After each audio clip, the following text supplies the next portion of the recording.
Right now, somewhere, a parent is alone at 3 a.m. with a baby that won't stop crying. You don't need to have kids to recognize that scene. But for almost all of human history, that scene was impossible. No parent was ever alone. And even then, nearly half of all babies born never lived to grow up. Half. And the ones who survived didn't make it because their parents were stronger than you. They made it because the weight was carried by a dozen hands, not two. What kept those babies alive wasn't luck, and it wasn't the thing you're picturing in the dark. It was a hidden system so powerful that your own body still runs part of it today. Every time a crying baby goes silent the second it's lifted into someone's arms. By the end of this, you'll understand why raising a child today can feel impossible, and why that has nothing to do with you. Start with the body. A newborn horse stands and walks within hours. A baby chimp grips its mother's fur and holds on from its first minute alive. A human baby can't hold up its own head. It can't walk for a year. It can't feed itself for years. It can't even stay quiet when something is hunting it. We are born more unfinished than any animal on Earth because our brains are too big to finish inside the womb. A human is born with about a quarter of its adult brain, a chimp almost half. So for 300,000 years, every baby arrived helpless into a world of cold, hunger, and infection. And the math was brutal. Look at the foragers we can still study today. In many of them, close to half of all children died before they reached 15. Half of them. That was the normal price of being born human. So how did any of us make it here?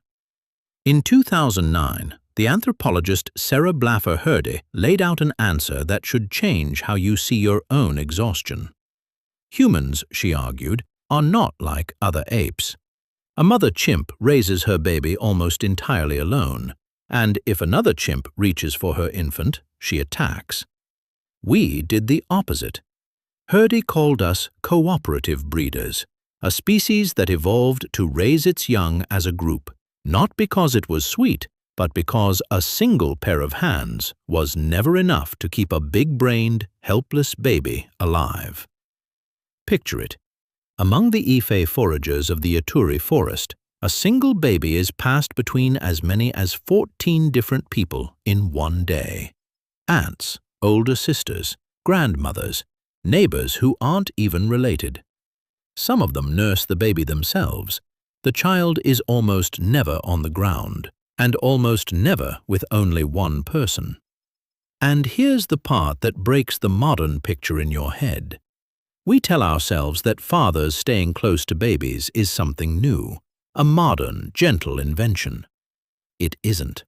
Among the Aka people of Central Africa, the anthropologist Barry Hewlett measured something no one expected: fathers who were within arm's reach of their infants for a huge share of the entire day, more than fathers in almost any society ever recorded. These weren't men following a parenting trend. This was the older way. The strange, lonely thing isn't the involved parent. The strange, lonely thing is us. But staying close created a problem of its own. Millions of years ago, as our ancestors stood upright and lost the thick body hair that ape babies cling to, the human infant was left with nothing to hold on to. A chimp baby grabs a fistful of fur and rides. A human baby can't. So mothers carried them, every hour, every day, for years, and they built the tools to do it.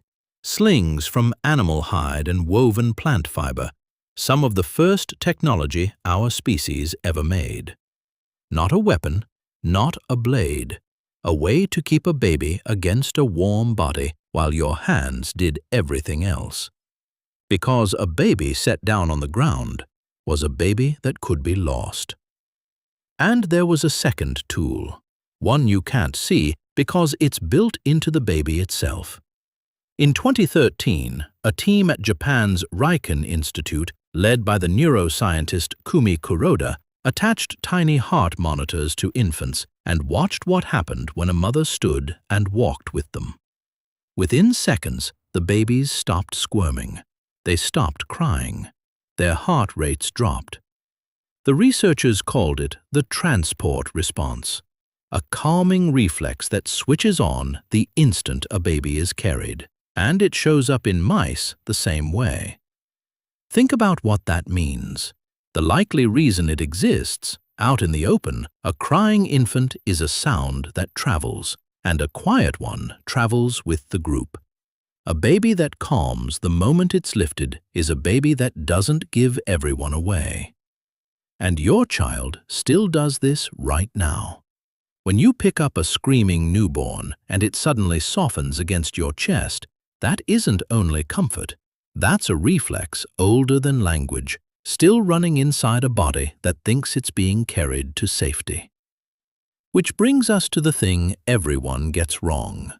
When you imagine what killed babies back then, you picture the predator in the dark, the leopard, the snake, the eyes at the edge of the fire.